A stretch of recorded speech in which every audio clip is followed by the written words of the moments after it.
ಸಂವಿಧಾನದ ಆಶಯದಂತೆ ಎಲ್ಲರಿಗೂ ಸಮಾಜದಲ್ಲಿ ಬದುಕ್ತಾ ಇರುವಂಥ ಪ್ರತಿಯೊಬ್ಬರಿಗೂ ಕೂಡ ಸಮಾನ ಬದುಕು ಸಿಗಬೇಕು ಅನ್ನುವ ಪ್ರಮುಖ ಆಶಯದ ಆಧಾರದ ಮೇಲೆ ಮತ್ತು ಯಾರಿಗೆಲ್ಲ ಅನ್ಯಾಯ ಆಗಿದೆ ಅಥವಾ ಮುಂದಿನ ದಿನಗಳಲ್ಲಿ ಆಗಬಾರದು, ಯಾವ ಸಮುದಾಯದಲ್ಲಿ ನೋವಿದೆ ಅಂದರೆ ಅದಕ್ಕೆ ಇಂತಹದ್ದೇ ಅಂತ ಒಂದು ಪ್ರಮಾಣ ಇರುತ್ತೆ.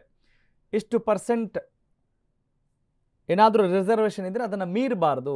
ಯಾಕಂತ ಹೇಳಿದ್ರೆ ಸಮಾಜದಲ್ಲಿ ಸಮಾನತೆಯ ಅನ್ನುವ ಆ ಒಂದು ಧ್ಯೇಯ ಅಥವಾ ಆ ಒಂದು ಧೋರಣೆಗೆ ಧಕ್ಕೆ ಆಗಬಾರ್ದು ಅನ್ನುವ ಆಶಯದ ಆಧಾರದ ಮೇಲೆ ಇದು ಬಹಳ ಸೂಕ್ಷ್ಮ ವಿಚಾರ. It's a very sensitive matter. Yes, ಇವತ್ತು ಒಳ ಮೀಸಲಾತಿಯ ಸಂಬಂಧ ಒಂದು ದೊಡ್ಡ ನಿರ್ಧಾರ ತೆಗೆದುಕೊಳ್ಬಹುದು. ಯಾರಿಗೂ ಅನ್ಯಾಯ ಆಗದಂತೆ ದಲಿತ ಸಚಿವರ ಸಭೆ ಬಳಿಕ ಸಚಿವ KH ಮುನಿಯಪ್ಪ ವಿಶ್ವಾಸವನ್ನು ವ್ಯಕ್ತಪಡಿಸಿದ್ದಾರೆ. ಆ ಒಂದು ನಿರ್ಧಾರವನ್ನು ಕೈಗೊಳ್ತೀವಿ. ಒಳ ಮೀಸಲಾತಿ ವಿಚಾರವನ್ನು ಒಬ್ಬರೇ ತೀರ್ಮಾನ ಮಾಡೋಕ್ಕಾಗಲ್ಲ, ಎಲ್ಲರೂ ಚರ್ಚೆ ಮಾಡಿ ಒಮ್ಮತದ ನಿರ್ಧಾರ ತೆಗೆದುಕೊಳ್ತೀವಿ. ಎಲ್ಲರ ಅಭಿಪ್ರಾಯ ಮುಖ್ಯ. CM DCM ಸೇರಿದಂತೆ ಎಲ್ಲರೂ ಒಟ್ಟಾಗಿ ತೀರ್ಮಾನ ಮಾಡಬೇಕಾದಂಥ ಸಮಾಚಾರ ಇದು. ಅಲ್ಲದೆ ಇಡೀ ಸಂಪುಟ ಸಭೆಯಲ್ಲಿ ತೀರ್ಮಾನ ಮಾಡಬೇಕಾಗುತ್ತೆ. ABC ಅಂತೆ ಸಮಾನವಾಗಿ ಹಂಚಿಕೆ ಮಾಡಿಕೊಳ್ಳುವ ಬಗ್ಗೆ ಚರ್ಚೆ ಕೂಡ ನಾವು ಮಾಡ್ತಾ ಇದ್ದೀವಿ. ಬಲಗೈ ಸಮುದಾಯದವರು ತಮ್ಮ ನಿರ್ಧಾರಕ್ಕೆ ಸ್ವತಂತ್ರರಾಗಿದ್ದಾರೆ. ಆದರೆ ಅಂತಿಮವಾಗಿ ಸರ್ಕಾರ ನಿರ್ಧಾರ ತೆಗೆದುಕೊಳ್ಳುತ್ತೆ ಅನ್ನುವ ವಿಶ್ವಾಸವನ್ನು ಆಹಾರ ಸಚಿವ KH ಮುನಿಯಪ್ಪ ಸ್ಪಷ್ಟನೆ ಕೊಟ್ಟಿದ್ದಾರೆ. ಎಸ್, ಈ ಒಳ ಮೀಸಲಾತಿಗೆ ಸಂಬಂಧಪಟ್ಟ ಹಾಗೆ ಮತ್ತಷ್ಟು ಮಾಹಿತಿ ಮತ್ತು ವಿಶ್ಲೇಷಣೆ ನೀಡ್ತಾರೆ.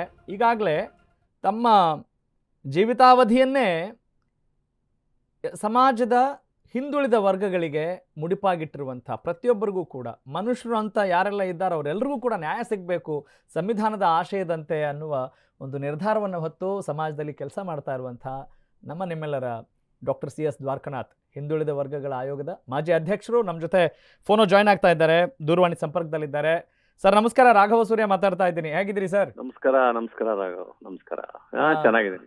ಎಸ್ ಸರ್, ಈಗ ಈ ಮೀಸಲಾತಿ ಅನ್ನುವ ಶಬ್ದ ಕೇಳಿದ ತಕ್ಷಣವೇ ಅಲ್ಲಿ ಅನ್ಯಾಯ, ನ್ಯಾಯ, ಒಳಜಗಳ ಅನ್ನುವ ಆ ಪದಪ್ರಯೋಗ ಆಗೋದು ತೀರಾ ಸಾಮಾನ್ಯ, ತಮಗೂ ಕೂಡ ಗೊತ್ತಿದೆ. ಇಲ್ಲಿ ಸದಾಶಿವ ಆಯೋಗದ ನಂತರ ಆಮೇಲೆ ಇಲ್ಲಿ ನಾಗಮೂರ್ತಿ ದಾಸ್ ಅವರ ನಂತರ ಈ ವರದಿಗೆ ಸಂಬಂಧಪಟ್ಟ ಹಾಗೆ ತುಂಬ ಅನ್ಯಾಯಕ್ಕೊಳಗಾಗಿದ್ದಾರೆ. ಎಡಗೈ ಸಮುದಾಯದವರು ಬೇಸರಿಸಿಕೊಂಡಿದ್ದಾರೆ, ಬಲಗೈ ಸಮುದಾಯದವರು ಬೇಸರಿಸಿಕೊಂಡಿದ್ದಾರೆ ಅನ್ನೋ ಮಾತುಗಳನ್ನೇ ಕೇಳ್ತಾ ಬಂದಿದ್ದೀವಿ. What is it exactly? ಇಲ್ಲಿ ಎಷ್ಟು ಪರ್ಸೆಂಟ್ನ ಮೀರಬಾರ್ದು, ಯಾವ ಸಮುದಾಯಗಳಿಗೆ ಯಾವ ಅನುಪಾತದಲ್ಲಿ ಮೀಸಲಾತಿಯನ್ನು ಕೊಟ್ಟರೆ ಒಳಿತಾಗತ್ತೆ ಅನ್ನುವ ನಿರ್ಧಾರ ಮಾಡುವ ಅಂಶಗಳು ಯಾವುದು ಅನ್ನೋದನ್ನು ತಿಳಿದುಕೊಳ್ಳುವಂಥ ಒಂದು ಪರಿಸ್ಥಿತಿ ನಿರ್ಮಾಣವಾಗಿದೆ. Could you enlighten us sir in that context?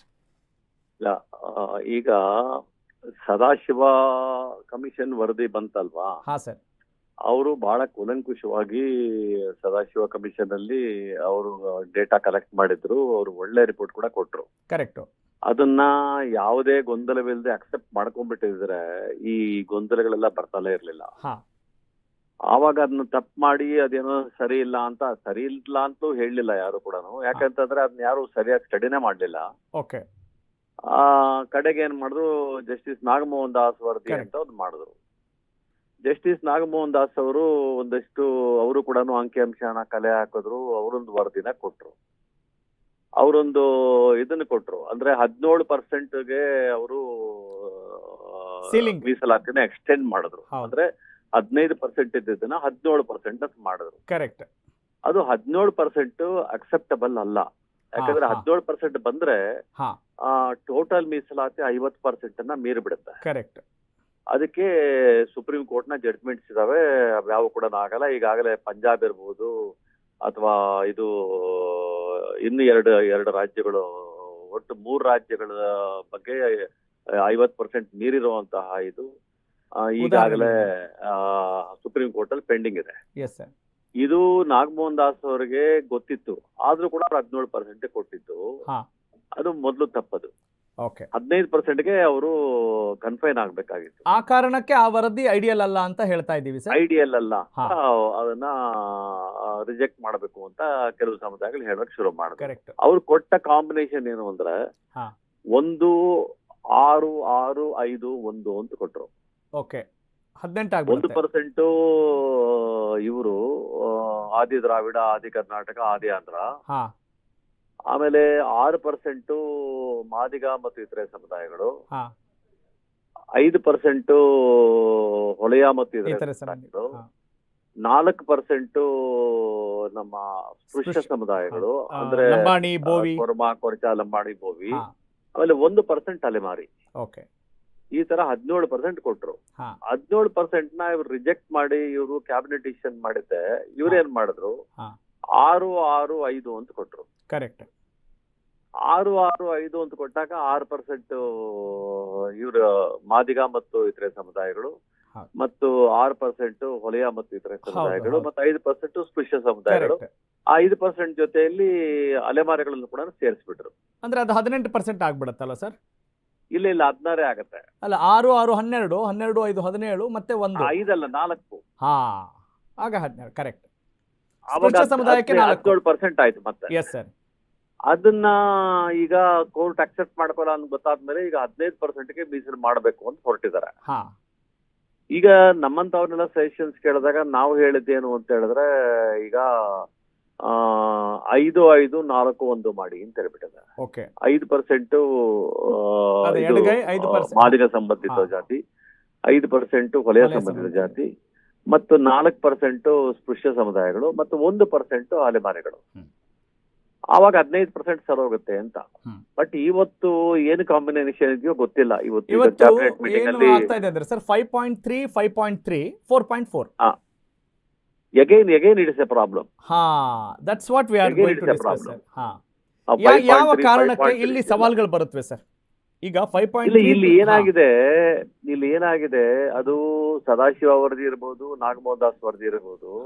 ಆ ವರದಿಗಳು ಕೊಟ್ಟಿರುವಂತ ಅಂಕಿ ಅಂಶಗಳು ಮೇಲೆ ನಾವು ಡಿಪೆಂಡ್ ಆಗಿ ಕೊಟ್ಟಿದ್ದು ಅಂತ ಹೇಳಿದ್ರೆ ಯಾವ ಪ್ರಾಬ್ಲಮ್ ಇರಲ್ಲ.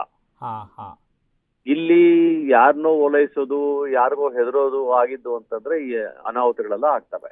ಓಕೆ ಸರ್, ನಾ ಇಂಟರ್ವ್ಯೂ ಅವ್ರು ಕೊಟ್ಟಿರುವಂತ ಡೇಟಾ ಇದೆಯಲ್ಲ, ಆ ಡೇಟಾ ಇಟ್ಕೊಂಡು ಕೊಟ್ಕೊಂಡು ಹೋಗ್ಬೇಕಷ್ಟೇ. ಅಲ್ಲ ಸರ್, ನಾನು ಈಗ ಕೇಳ್ತಾ ಇರೋದು, ಈಗ 5.3, 5.3 ಮತ್ತೆ 4.4 ಇದ್ರೆ ಯಾವ ಸಮುದಾಯದವರು ಮತ್ತೆ ಇಲ್ಲಿ ಬೇಸರಿಸಿಕೊಳ್ಬಹುದು ಅಥವಾ ಇದನ್ನು ಒಪ್ಪಿಕೊಳ್ಳದೆ ಇರಬಹುದು ಅನ್ನೋ ಆತಂಕ ಇರುತ್ತೆ. ಅದನ್ನೊಂದು ಸ್ವಲ್ಪ ಡೀಟೇಲ್ ಆಗಿ ಅಲ್ಲ, ಇಲ್ಲಿ ಈಗ ನೀವು 4.3 ಅಂತ ಹೇಳಿದ್ರೆ, ಅಲ್ಲ 5.3 ಪ್ಲಸ್ 5.3 ಪ್ಲಸ್ 4.4 4.3 ಹೌದಾ? 4.4 ಹೌದಾ?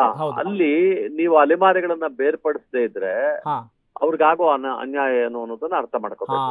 ನೋಡಿ, ಅಲ್ಲಿರುವಂತಹ 4.4% ಅಲ್ಲಿರುವಂತದ್ದು ಲಂಬಾಣಿ, ಬೋವಿ ಮತ್ತು ಕೊರ್ಮ ಅಂತಹ ಬಹಳ ಈಗಾಗಲೇ ಬಹಳಷ್ಟು ಅವರು ರಿಸರ್ವೇಶನ್ ತಗೊಂಡಿರುವಂತ ಸಮುದಾಯಗಳು. ಏನೂ ತಗೊಳ್ಳದೆ ಇರುವಂತ ಸಮುದಾಯಗಳು ಈ ಅಲೆಮಾರಿಗಳು. ಅವ್ರ ಜೊತೆ ಅವ್ರನ್ನ ಸೇರಿಸಿದ್ದು ಅಂತಂದ್ರೆ, ಇಲ್ಲಿ ಹೊಲೆಯರಿಗೂ ಮಾದಿಗರಿಗೂ ಸಾಧ್ಯವಾಗ್ಲಿಲ್ಲ ಅವ್ರ ಜೊತೆಲಿ ಫೈಟ್ ಮಾಡ್ಲಿಕ್ಕೆ ಕೊಲಂಬೋ ಸಮುದಾಯಗಳ ಜೊತೆಯಲ್ಲಿ. ಅದಾದ್ರು ತಗೊಂಡೋಗ್ಬಿಟ್ಟಿದೆ. ನೀವು ಈ ದಿಕ್ಕೆ ಇಲ್ಲದ ಅಲೆಮಾರಿಗಳನ್ನ ಸೇರಿಸಿದ್ದು ಅಂತಂದ್ರೆ ಏನಾಗತ್ತೆ ಅಂದ್ರೆ ವೆರಿ ಲೆಸ್ ಪರ್ಸೆಂಟೇಜ್ ಇರುವಾಗ ಕಷ್ಟ ಆಗುತ್ತೆ ಅಂತ. ಬಹಳ ಕಷ್ಟ ಆಗುತ್ತೆ. ಯಾಕಂದ್ರೆ ಇವ್ರಿಗೆ ಇನ್ನೂ ತಲುಪೇ ಇಲ್ವಲ್ಲ, ಇವ್ರಿಗಿನ್ನೂ ಇದು ಅಕೌಂಟೇ ಓಪನ್ ಆಗಿಲ್ಲ. ಕರೆಕ್ಟ್. ಕೊಟ್ಟೇ ಇಲ್ಲ ಈ ವರ್ಷ, ಇಷ್ಟವರೆಗೂ ಕೊಟ್ಟೇ ಇಲ್ಲ ಅವ್ರಿಗೆ, ಖಾತಾನೇ ಓಪನ್ ಆಗಿಲ್ಲ. ಅಂತ ಅವ್ರನ್ನ ತಗೊಂಡೋಗ್ಬಿಟ್ಟು ನೀವು ಸ್ವಲ್ಪ ಸ್ಪೃಶ್ಯ ಸಮುದಾಯಗಳ ಜೊತೆ ಸೇರಿಸ್ಬಿಟ್ರೆ ಇವ್ರ ಗತಿ ಏನಾಗುತ್ತೆ ಅನ್ನೋದು ಒಂದು ಪ್ರಶ್ನೆ. ಎರಡನೇದು, ಈ ಅಲೆಮಾರಿಗಳಲ್ಲಿ ಅಸ್ಪೃಶ್ಯ ಸಮುದಾಯಗಳು ಇದಾವೆ. ಈ ಅಸ್ಪೃಶ್ಯ ಸಮುದಾಯಗಳನ್ನ ನೀವು ಸ್ಪೃಶ್ಯ ಸಮುದಾಯಗಳ ಜೊತೆ ಯಾವ ರೀತಿ ಬೆರೆಸ್ತೀರಿ? ಅದನ್ನ ನಾವು ಹೋಮೋಜಿನಿಯಸ್ ಮತ್ತು ಹೆಟ್ರೋಜಿನಿಯಸ್ ಅಂತ ಕರಿತೀವಿ. ಹೋಮೋಜಿನಿಯಸ್ ಅಂತಂದ್ರೆ ಇವು ಆ ಜಾತಿಗಳ ಜೊತೆ ಬೆರೀಬೇಕು. ಹೆಟ್ರೋಜಿನಿಯಸ್ ಅಂದ್ರೆ ಆ ಜಾತಿಗಳಿಗೆ ವಿಭಿನ್ನವಾಗಿ ನಿಲ್ಲುವಂಥದ್ದು. ಈಗ ಹೋಮೋಜಿನಿಯಸ್ ಜಾತಿಗಳು ಅಂತ ಹೇಳಿದಾಗ ಇವರೆಲ್ಲರೂ ಕೂಡ ಒಂದೇ ಸಮಾನಾಂತರ. ಇಲ್ಲಿ ಸ್ಪೃಶ್ಯರ ಜೊತೆ ನೀವು ಅಸ್ಪೃಶ್ಯರನ್ನ ಸೇರಿಸಿ ಹೆಂಗ್ ಕೊಡ್ತೀರಾ? ಸಾಮರ್ಥ್ಯ ಹೆಂಗ್ ಕೊಡ್ತೀರಾ? ಇವೆಲ್ಲ ಬಹಳ ಮೂಲಭೂತವಾದಂತಹ ಪ್ರಶ್ನೆಗಳು. ಅಂದ್ರೆ ಸರ್, ಈ ಸೂತ್ರ ಫೈನಲ್ ಅಲ್ಲ ಅಂತ ಹೇಳ್ತೀರಾ ತಾವು? ಖಂಡಿತ ಅಲ್ಲ, ಇದು ಯಶಸ್ವಿನೂ ಆಗಲ್ಲ. ಹಾಗಾದ್ರೆ ಸರ್ಕಾರಕ್ಕೆ ಮುಂದಿನ ದಿನಗಳಲ್ಲಿ ಮತ್ತೆ ಪೆಟ್ಟು ತಲೆನೋವು ಆಗೋದ್ರಲ್ಲಿ ಖಂಡಿತ ಇದು ತೊಂದರೆ ಆಗುವಂತದ್ದು. ಇದಕ್ಕೆ ಸೂಕ್ತ ಪರಿಹಾರ ಏನು ಸರ್ ಹಾಗಾದ್ರೆ ನಿಮ್ ಪ್ರಕಾರ? ಅಲ್ಲ, ಈಗ ನಾವು 2 ರಿಪೋರ್ಟ್ಗಳನ್ನ, ಒಂದು ಸದಾಶಿವ ಕಮಿಷನ್ ರಿಪೋರ್ಟ್, ಇನ್ನೊಂದು ನಾಗಮೋಹನ್ ದಾಸ್. ಈ ಎರಡನ್ನು ಇಟ್ಟುಕೊಂಡು ಅಲ್ಲಿ ಕೊಟ್ಟಿರುವಂತಹ ಡೇಟಾ ನೋಡ್ಬೇಕು. ಹಾ ಎಂಪರಿಕಲ್ ಡೇಟಾ ಅಂತ ನಾವೇನ್ ಕರಿತೀವಿ ಹಾ. ಅದನ್ನ ನೋಡ್ಬೇಕು. ಓಕೆ ಆ ಡೇಟಾ ಆಧಾರದ ಮೇಲೆ ಡೇಟಾ ಏನಂತ ಹೇಳುತ್ತೋ, ಈಗ 20-30 ವರ್ಷದಿಂದ ರಿಸರ್ವೇಶನ್ ತಗೊಂಡಿದ್ದೀರಾ, ಹ್ಮ್ ನಿಮ್ಮ ಸಮುದಾಯದಲ್ಲಿ ಎಷ್ಟು ತಗೊಂಡಿದ್ದೀರಾ, ಇವ್ರ ಸಮುದಾಯದಲ್ಲಿ ಎಷ್ಟು ತಗೊಂಡಿದ್ದೀರಾ, ಅವ್ರ ಸಮುದಾಯದಲ್ಲಿ ಎಷ್ಟು ತಗೊಂಡಿದ್ದೀರಾ ಅಂತ ಡೇಟಾ ಸಿಗುತ್ತಲ್ವಾ. ಹಾ ಟ್ರ್ಯಾಕ್ ರೆಕಾರ್ಡ್ ನೋಡ್ಬೇಕು ಅಂತ ಹೇಳ್ತೀರಿ. ಟ್ರ್ಯಾಕ್ ರೆಕಾರ್ಡ್ ನೋಡ್ಬೇಕು. ಓಕೆ ಸಂವಿಧಾನ ಏನ್ ಹೇಳುತ್ತೆ, ಯಾರು ಅತಿ ಹೆಚ್ಚು ಇದನ್ನ ಪಡ್ಕೊಂಡಿದಾರೋ ಅವ್ರನ್ನ ನೀವು ರಿಸರ್ವೇಶನ್ ಇದ್ರ ಹೊರಗಡೆ ಇಡಿ ಅಂತಲೇ ಹೇಳುತ್ತೆ. ಹೌದು ಹೌದು ಹೌದು. ಹೊರಗಡೆ ಇಟ್ಟು ಯಾರು ತಗೊಂಡಿಲ್ವೋ ಅವ್ರಿಗೆ ಅವಕಾಶ ಕೊಡಿ ಅಂತ ಹೇಳುತ್ತೆ. ಸರ್ ಹಾಗಾದ್ರೆ ಇದು ಮೂಗಿಗೆ ತುಪ್ಪ ಸವರೋ ಕೆಲಸನ ಅದಾದ್ರೂ ಹೌದಾ ಅಲ್ವಾ? ಖಂಡಿತ ಇದು ಇವ್ರಿಗೆ ಸರ್ಕಾರಕ್ಕೆ ಒಂದು ವಿಷನ್ ಇರ್ಬೇಕಾಗತ್ತೆ. ಹಾ ಹಾ ಆಮೇಲೆ ಅವರು ನೋಡಿ, ಈಗ ನಾಗಮೋಹನ್ ದಾಸ್ ವರದಿನ ಕ್ಯಾಬಿನೆಟ್ ಅಲ್ಲಿ ಇಟ್ಕೊಂಡು ಅವರು ನಾಗಮೋಹನ್ ದಾಸ್ ಕೊಟ್ಟಿದ್ದೇನು 1-6-6-5 17 ಆಗಿತ್ತು. ಇವ್ರೇನ್ ಮಾಡಿದ್ರು 6-6-5 ಅಂತ ಮಾಡ್ಬಿಟ್ರು. ಹಾ ಯಾವ ಆಧಾರದ ಮೇಲೆ ಮಾಡಿದ್ರು? ಹ್ಮ್ ಇವ್ರೇನ್ ಎಕ್ಸ್ಪರ್ಟ್ಸ್, ಅವ್ರ ಸಬ್ಜೆಕ್ಟ್ಸ್ ಎಕ್ಸ್ಪರ್ಟ್ಸಾ ಅಥವಾ ಇವ್ರೇನು ಎಥ್ನೋಗ್ರಾಫರ್ಸಾ? ಇವ್ರೇನು ಕ್ಯಾಬಿನೆಟ್ ಅಲ್ಲಿರೋರು ಸರ್ವಜ್ಞರ ಇವರೆಲ್ಲ? On what grounds they did ಅಂತ. ಅಲ್ಲಿ ಒಂದು ಎಕ್ಸ್ಪರ್ಟ್ ಕಂಪ್ನಿನಾದ್ರೂ ಮಾಡಿ, ಎಕ್ಸ್ಪರ್ಟ್ ಕಂಪ್ನಿದು ಡೀಟೇಲ್ಸ್ ತಗೊಂಡಾದ್ರೂ ಮಾಡ್ಬೇಕಲ್ವಾ? Correct correct. ಏನು ಇಲ್ಲದೆ ಇವರು ಬೃಹಸ್ಪತಿಗಳ ಇವರು ಕ್ಯಾಬಿನೆಟ್ ಅಲ್ಲಿ ಅವರೆಲ್ಲರೂ ಕೂಡ ಒಬ್ಬ ಜಡ್ಜ್ ಕೊಟ್ಟಂತಹ ಒಂದು ಇದನ್ನ ಇಟ್ಕೊಂಡ್ಬಿಟ್ಟಿದ್ದೆ ಇವ್ರ ಪಾಡಿಗೆ ಇವರು 6-6-5 ತೀರ್ಮಾನ ಮಾಡ್ಬಿಟ್ರೆ ಓಕೆ. ಹೆಂಗ್ ತೀರ್ಮಾನ ಮಾಡ್ತೀರಿ? ಯಾವ ಆಧಾರದ ಮೇಲೆ ತೀರ್ಮಾನ ಮಾಡ್ತೀರಿ? ನಿಮ್ಗೊಂದು ಆಧಾರ ಬೇಕಲ್ವಾ? Correct correct. What is the basis? Strong base ಬೇಕು ಅಂತ. ಸರ್ ಹಾಗಾದ್ರೆ ಮತ್ತೆ ಇದು ಕಾನೂನು ಹೋರಾಟಗಳು ನಡೆಯುವಂತ ಲಕ್ಷಣಗಳು ಇದಾವೆ ಅಂತ ಹೇಳ್ತೀರಿ? ಖಂಡಿತ ಖಂಡಿತ. ಓಕೆ ಸರ್, ಮುಂದಿನ ಹಂತದಲ್ಲಿ ಸಮಯ ಸಿಕ್ಕರೆ ಖಂಡಿತವಾಗ್ಲೂ ಇದ್ರ ಬಗ್ಗೆ ಮತ್ತಷ್ಟು ಮಾಹಿತಿ ಪಡಿತೀವಿ. Thank you so much for joining us sir. ಧನ್ಯವಾದ. Thank you.